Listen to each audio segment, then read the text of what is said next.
did. No, I discussed it. And he acknowledges how well we're doing. We're doing well. He's doing, it's the two of us. The two countries are fighting for it. Other countries are way behind, way behind. They're fighting for it. They want it. Everybody wants it, but they're way behind. But I didn't want to do it. I postponed that meeting. It was a press conference. It was a signing, actually, because I didn't like what I was seeing. Mr. President, a few moments ago, the Commission of Fine Arts approved your redesign for your arch. Do you think you need congressional? Oh, that's good news. I finally get good news from Do you think you need What was the congressional vote? Do you know approval what the for vote it, was? What was the vote? sir? I've just seen the headline here. I don't have the exact vote. but- So we're building what's called the Triumphal Arch, right opposite the Arlington Memorial Bridge, right by Arlington Cemetery. It's beautiful. It's the Arc de Triomphe would be the one that you would probably know in Paris. It's one of the most beautiful. It's a very similar size, slightly larger. We have to do slightly larger. It doesn't have to be a lot larger. Otherwise, you'd all be disappointed in me. But it's even far more beautiful. And I think that the Arc de Triomphe is beautiful. It's a couple of 100 years old, but I think it's beautiful. And some arcs go back over 1,000 years. And it's called a triumphal arc. It's usually done for victories in war and things. 59 of them in the world. And some are really beautiful. And we're the only major Washington, D.C., which should be number one. We're the only important and major city that doesn't have one. We don't have a triumphal arc. So it was meant to be built for many years. The circle going up to the bridge, it was people pass that circle. They say, why isn't something built here? And so that's very good. We just got approval from Fine Arts. That's fantastic. Right, but you need Congress to sign off on it. No, we don't. No, we're doing it. It's the land is owned by the Interior Department.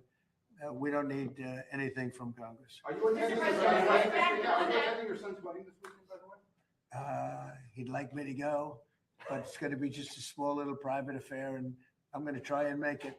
I'm in the midst. I said, this is not good timing for me. I have a thing called Iran and other things. That's one I can't win on. If I do attend, I get killed. If I don't attend, I get killed. By the fake news, of course, I'm talking about. No, but he's got a very person who I've known for a long time, and hopefully they're going to have a great marriage. Mr. President, actually, to add to the art, I just actually passed by it on my way here. Right. Saw the pink flags, and Right. there's just geese that are there all the time. Right. So it's perfect. How long will that take? And also, I have to say, I have to pass along something for my mother. She drove in with me. She was amazed by all the people she was seeing on the streets here in DC. She doesn't get in here as much. DC is hot again. She was noticing how clean and beautiful. It's clean. So I'm passing it along. That's right. Well, that's the way I do. Clean. You take a look outside. We had broken path. It was so terrible coming into the White House. It was slate. Slate's a roofing material. It's not a walking material, but the slate was all broken and chipped and terrible. And I put down a new granite floor and paid for it myself, by the way. But I put down a nice new granite floor. It looks beautiful. It's actually getting rave reviews. It's beautiful. It's a terrible having people walking up to the White House and they're walking over broken tiles and broken floors. So now we just finished. It's going to be finished when the moldings are put on. But you might take a look at it. I don't know if you've seen it, but it's beautiful.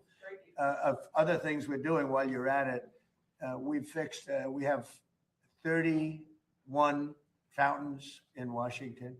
Of the 31, not one worked. Now we have 21 working and the others are going to be fixed. And people are calling and saying, it's amazing what's happened in the fountains. And they're working top level. And my most exciting is the reflecting pool between the Washington Monument and the Washington Monument, Lincoln Memorial. It's 2,500 feet long by almost 200 feet wide. It's a massive structure, if you think of it. It's taller than the tallest building in the world. If you sat the building down, the tallest building in the world would not reach the end of it. It's a very big thing. It hasn't worked properly since it was built in 1922. President Obama and Biden spent hundreds of millions of dollars trying to fix it. They didn't, of course they couldn't do that. They didn't fix it. It was a mess. So mostly they turned it off, collecting garbage. It looked horrible. And we are very close to getting it finished. And when it's finished, it'll be beautiful. It'll be blue water, dark blue. We call it American flag blue because that's the name of the color that we chose, American flag blue. Can't do better than that. It's a rich, dark blue, and it'll be, I think, very reflective, very, very good. Big project.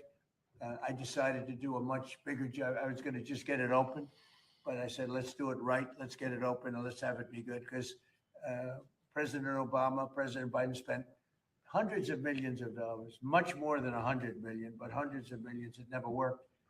In fact, when they finished it, it was much worse than it was before. It leaked at a higher level.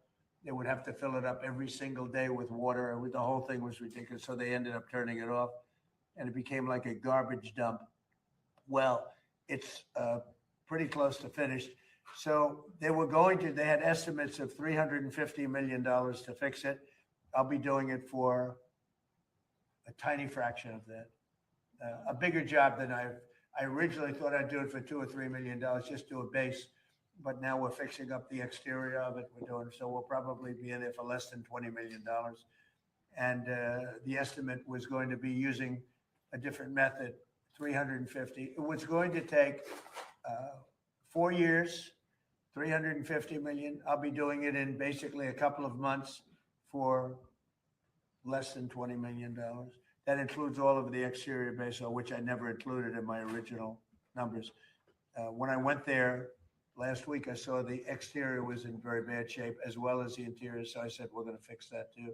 The stone, it's going to be beautiful. When that's done, you might see it. It's probably 3/4 done. We have rain delays. We get a lot of delays, but that will be something special. The reflecting pool in front of the Lincoln and Washington monuments. I think it's going to be incredible. It's largely done. If you want to go see it, you can see it before we put the water in. The key is to have it done before July 4th. We want to see if we can have it done before July 4th.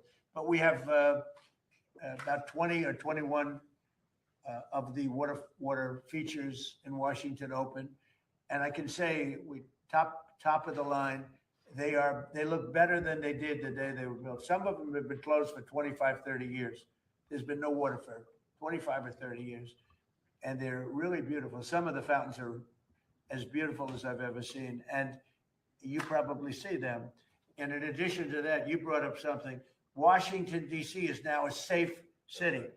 We had a city that was one of the most unsafe cities anywhere in the country. And now it's considered a very safe city. Restaurants are opening. Restaurants were closing. You couldn't go to a restaurant. The restaurants were closing all over because of the danger from during the Biden administration. Now you have restaurants opening. It's thriving. And it was very nice that you said that. I like this reporter. No, it's nice. We have a vibrant city again. People are going out. I have a lot of people in the White House. Every time I see somebody, they thank me. And I know immediately what. They thank me for making the city safe. They walk to work now. Before that, they'd take Uber or something, and they felt unsafe even in Uber. You know, we moved over 5,000 people out of the city, career criminals that came in through the open borders and other reasons. And we moved over 5,000. And an interesting statistic is that 2% of the population creates 91% of the crime. And the reason I like that is that you can handle 2% of the population. Mr. Kroger, I see, do you have stores in Washington? You see a big difference? We do. Well, you said the right thing. That would have been the end of Kroger. All right, okay, we'll do one or two more. Please, Rebecca. Yeah. Do you think Democrats are genuine in their focus on affordability, especially after they delivered 40-year high inflation last time they were in power? And then, or do you think they're using it or focusing on it as a means to try and win midterms and begin the impeachment process? The second. Look, the Democrats had the highest inflation in the history of our country. 48 years, they say, but the history of our country. They had the highest inflation that we've ever had. When I inherited it, I inherited very high prices. And from day one, they said, affordability is a word, because they're good at that. They're good at words, but I'm good at words too. But they hit me with affordability. I'd just gotten there. They hit me with eggs. We had a news conference on my third day, And they said, egg prices are through the roof. I said, I just got here. Tell me about eggs. And we got the prices down, way down, actually lower than it was 4 years before. But we've gotten everything. The thing that we have now, the only thing that's really of great concern, two things. Beef is coming down. And the reason is they put restrictions on beef under the Biden administration, and it takes a while to settle that, but prices are down. But the big thing is, of course, energy. We had the energy way down, but I had to do a journey to Iran. I had to say, we just hit the best markets. By the way, the stock market today is at the highest it's ever been. And we've had 59 of them, 59 days out of a very short period of time where the stock market hit all-time highs. So we have a all-time high stock market. We have all-time high job numbers. We have 401ks just hit the highest number they've ever been. So many of you have 401ks. That means you're richer than you've ever been. And we're doing really well. But they came up with this word, affordability. But it's them that caused the problem. And they used that word, Senator, they used that word right from the beginning. I was in one day and I heard somebody on television say, affordability. And I inherited this mess from them. But we've got it in great shape. The country's doing well. We're respected all over the world. This country is respected. We're the hottest country. We were a dead country 2 years ago. And now we're the hottest country anywhere in the world. So I think most of you appreciate that. Some of you don't. Yeah, please. Washington Times. If the Supreme Court doesn't rule in your favor on birthright citizenship, are there any other avenues that your administration has explored to remedy this? And did you talk with President Xi about Chinese foreign nationals taking advantage of birth tourism here in this country and how he could have? Well, it's a great question. No, if the Supreme Court hurts our country by ruling against us on birthright citizenship, that would be just between that and tariffs, what damage they've done, Again, they could have said, which they said, do the tariffs a different way. But they could have said the money taken in, hundreds of billions of dollars, $149 billion we have to pay back. Kevin understands that better than anybody. All they had to do is say, any money taken in, because they agree you could do it a different way. Any money, this is a better way. But the other way is a very secure way. And maybe in many ways it's a stronger way. They could have said, any money taken in thus far does not have to be paid back to, in many cases, the enemy, people that don't like our country. Or it was a half a sentence. The Supreme Court could have saved us $149 billion with a half a sentence. But they chose not to do that. Now they have a ruling, which is a much bigger ruling, actually, birthright citizenship. The cost, forgetting about the fact that it's wrong, the cost of birthright citizenship is barely not affordable by our country. It's going to cost hundreds of billions of dollars. And it's in their hands. What can I tell you? It's a common sense ruling. It's common sense. It was exact timing. And it's about the babies of slaves. Thank you for that Mr. question. President, Mr. President. Go ahead, you go ahead. Thank you, Mr. President. So do you think if Democrats were to take control of Congress again, they would immediately begin the impeachment process? I think if Democrats took control of the Congress, I think that, and let's say took control of the country, I think that this country's finished. These people are sick. They suffer from Trump derangement syndrome, but really they have bad policy. They have horrible policy. They cheat on elections. They get elected by cheating on elections. But you would have two states added. They'll terminate the filibuster immediately. Republicans should do that. They'll terminate the filibuster. You'll have Washington, D.C., and you'll have Puerto Rico as a state, which will be a disaster, which would be 4 Senate seats, tremendous numbers of electoral college votes. You will have that's really bad, but you will have the destruction of our country. They want to go to 21 Supreme Court judges. That's their perfect number. They talk about 13, but they want to go to 21 Supreme Court judges. If they get in power, I think this country would be maybe finished. If I didn't win the election, I'll say this. We've become the hottest country anywhere in the world. We were a dead country 2 years ago. If I didn't win this election, we would have been a country that was essentially would have been, I don't even know that we would have been a country any longer. They were destroying our country. They were letting hundreds of thousands, millions of people pour through our southern border, criminals, people from jails, people from mental institutions, drug dealers and drug addicts.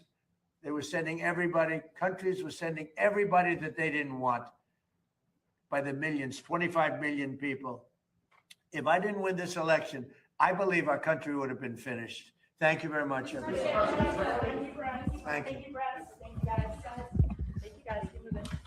Thank you, guys. Thank you, guys. Keep going. Thank you, guys.